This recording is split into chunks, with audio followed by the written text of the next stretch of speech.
Queridos amigos de la revista Mujer de Negocios, hoy me encuentro con Valesca Moscoso.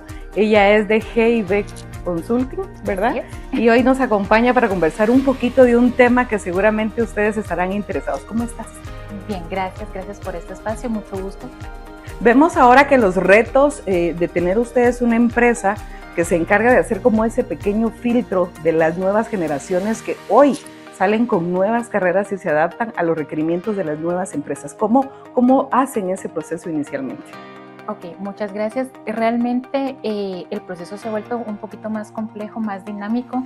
Nos tenemos que adaptar tanto a las nuevas modalidades de cómo salen los estudiantes, qué van a afrontar en el nuevo reto laboral, qué es lo que nos piden a nosotros los clientes, porque si bien ellos vienen con una formación, tenemos el lado de poder adaptarlos a ellos y también el lado de adaptarlos a lo que nuestro cliente nos está pidiendo. Entonces se ha vuelto más dinámico, ya no es solo de ver competencias laborales, de ver que si realmente tiene una formación, sino ver la parte de valores, que los valores de él se acoplen a los valores de la empresa, que sus ideales se acoplen a los ideales de la empresa, que las metas que el candidato tiene realmente la empresa le ayude a cumplir las metas que él tiene en algún momento, tanto de formación, crecimiento, personales, súper completo.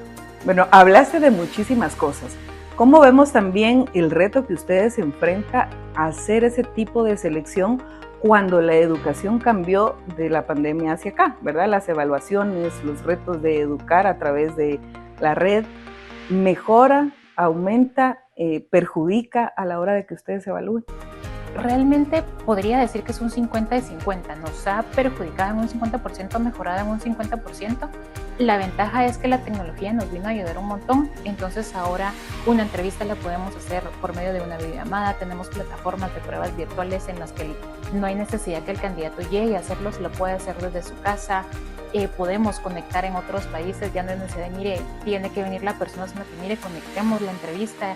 Todo eso nos vino a ayudar, pero sí, en la parte de educación hubo una como brecha entre lo que veníamos acostumbrados a hacer y lo que nos tocó que aprender a hacer durante la pandemia. Entonces, toda esa sección que salió ya de la pandemia viene acostumbrada como más a la parte tecnológica, y de parte de las empresas de reclutamiento yo creo que sí fue el reto de innovar más allá de los procesos, y los procesos se podían hacer un poco más amenos, menos estresantes.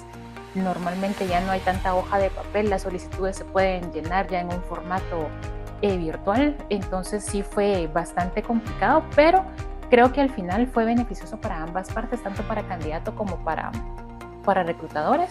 Y ahí vamos, es un proceso de enseñanza-aprendizaje diario, todos los días alguna enseñanza, algún error, y en el camino vamos aprendiendo. Miren qué interesante lo que has nombrado, pero más que eso también supongo que en el filtro que ustedes van adecuándose tanto a las necesidades de la empresa como a los requerimientos que traemos las personas que aplicamos a algún puesto. ¿Qué ven ustedes inicialmente? Antes me recuerdo, yo tuve la oportunidad alguna vez de que me hicieran un polígrafo, por ejemplo, que era un tema muy invasivo, le ponían a uno una cantidad de cosas tremendas y más que sentir uno confianza le daba miedo. ¿Ustedes cómo evalúan esa parte? Ok, realmente ese tipo de pruebas no han dejado de existir, existen y depende mucho de los clientes si la piden o no. Realmente al final creo que tenemos que tener mucho ojo clínico, al final es la parte en la que es enriquecedora tener a un candidato de frente y poder ver ciertas actitudes, cierto lenguaje corporal, la forma en la que se expresa como para ir evaluando ciertas cuestiones, obviamente la información que está en el CV, ver la parte de escolaridad si se acopla a lo que el cliente está pidiendo, si la experiencia previa que él traía se acopla también a lo que nuestro cliente nos está pidiendo.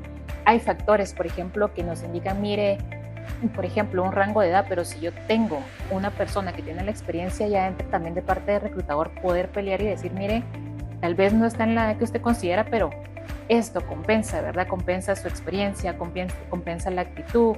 Las pruebas psicométricas, realmente las pruebas psicométricas antes era como una parte de temor de que, mire, si salí mal en esto no me van a contratar. Ahora las pruebas psicométricas realmente lo que evalúan son aptitudes y ciertos conocimientos. Hay pruebas de inteligencia que no es de que el candidato sea malo o no, sino que hay que medir, bueno, me salió bajo aquí, pero tiene alta esta parte. Entonces, ¿cómo compensamos a este candidato? Ir jugando con las pruebas.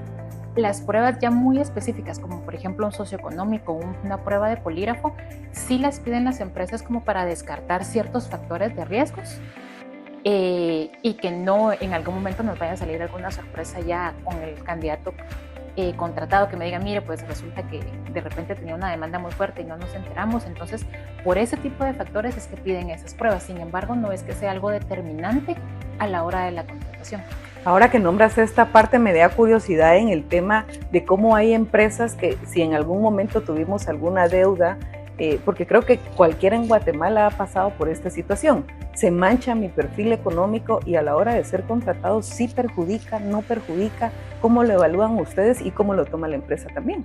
Ok. ¿Cómo es que lo evaluamos nosotros? Por ejemplo, es perjudicial si en algún momento la deuda sí ya llegó a una demanda, pero también hay que evaluar, porque por ejemplo, pudo haber llegado a una demanda, pero también yo tengo que ver si de repente el candidato pasó 2 años sin trabajo. Entonces, si pasó 2 años sin trabajo, ¿cómo iba a pagarlo? O sea, el proceso obviamente iba a seguir, y es de ahí sí que entra mucho la agilidad del reclutador de negociar. Mire, es un buen candidato, tiene este punto, tiene 2 años de no trabajar, pero él va a hacer un convenio de pago y puede optar a la plaza. Es ahí como tanto jugar y que realmente las empresas, lejos de ver, ay, mire, solo tiene una demanda, pero ¿qué hay detrás de esa demanda? O sea, realmente es una demanda que se puede salvar. Y también tenemos que considerar que muchas veces se ponen las demandas, la persona puede solventar su situación económica y ese registro no tan fácilmente es quitado. Entonces hay que, mire, le aparece una demanda, sí, pero mire, tengo mi finiquito de pago, ok, ya con esa constancia proseguimos y no hay ningún problema. Creo que al final es tanto que el reclutador, si tiene un buen candidato, que realmente tenga los medios o la habilidad de negociar para que realmente ese tipo de factores no le perjudique a la hora de ser contratado. Valesca, ¿han cambiado hoy los requerimientos de solicitud en las empresas de querer gente más joven y la gente, digamos, con un poco más de edad, ¿no? ¿Cómo establecen también eso y cómo ha cambiado? Ha cambiado bastante. Te podría decir que antes era como, miremos más la parte de experiencia, no tanto la parte de edad, la persona que realmente tenga las competencias. Ahora ha variado que piden personal muy joven, porque miran de repente, mire, por factor de que de repente se nos puede enfermar, factor tal vez que van a tener un poco más de compromiso, no tienen tanto problema de situación familiar, entonces están pidiendo como un sector más joven. ¿Qué pasa con ese sector más joven? Al ser más joven, obviamente sus metas, sus ambiciones cambian.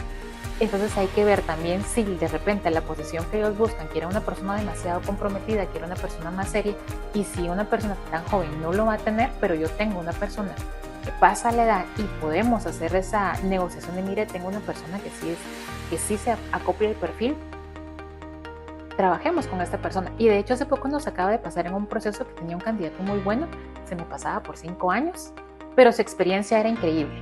Y yo le dije, mira, licenciada, arriesguémonos, contratémoslo, evalúenlo. Igual pues tienen 2 meses de pruebas, y en esos 2 meses de prueba ustedes creen que no se adapta, pues ya miramos qué hacemos, pero tratemos de que él trabaje. Al final fue una muy buena experiencia hasta para ellos, porque la persona fue muy comprometida, o sea, era una persona que tenía experiencia, se comprometió mucho con el trabajo, y él fue el que nos abrió la brecha para que nos aceptaran candidatos de más edad. Entonces después de eso, mire, los ingenieros están muy contentos. Entonces, si tiene más candidatos con ese perfil, aunque se nos pase de la edad, mande. Pero es esa parte de hacer la negociación y tratar de abrir la brecha, porque el hecho de que se pasen de cierta edad no quiere decir de que ya no son funcionales, que ya no tienen la experiencia. Al contrario, es una persona que puede llegar a enriquecer y aportar mucho a la parte empresarial. Mira qué interesante lo que has nombrado. Bueno, ustedes cuando también hacen este tipo de filtro, son ustedes un aval muy importante para todas las empresas. ¿En qué beneficia tener el servicio con ustedes versus el que uno lo haga solo como empresa y reciba cualquier cantidad de currículum? Ok, primero, justo lo que tú acabas de mencionar, la revisión. Realmente cuando nosotros mandamos terna de candidatos, que es como le llamamos, no es como, miren, le voy a enviar 100 candidatos y ahí usted escoge. Yo le voy a mandar 3, pero los 3 que ya le mandé ya van filtrados, ya los entrevistamos, ya los evaluamos. Entonces estoy consciente de que las 3 personas que le mandé cumplen por lo menos un 98% del perfil que ellos necesitan. Entonces ya no es que vayan a revisar 100, sino que tienen 3 candidatos ya evaluados anteriormente que sabemos que va a cumplir las condiciones que ellos requieren. Interesante. Vamos a hacer una pequeña pausa. Tengo mucho más preguntas para ti y por supuesto ustedes, queridos amigos, están junto a la revista Mujer de Negocios.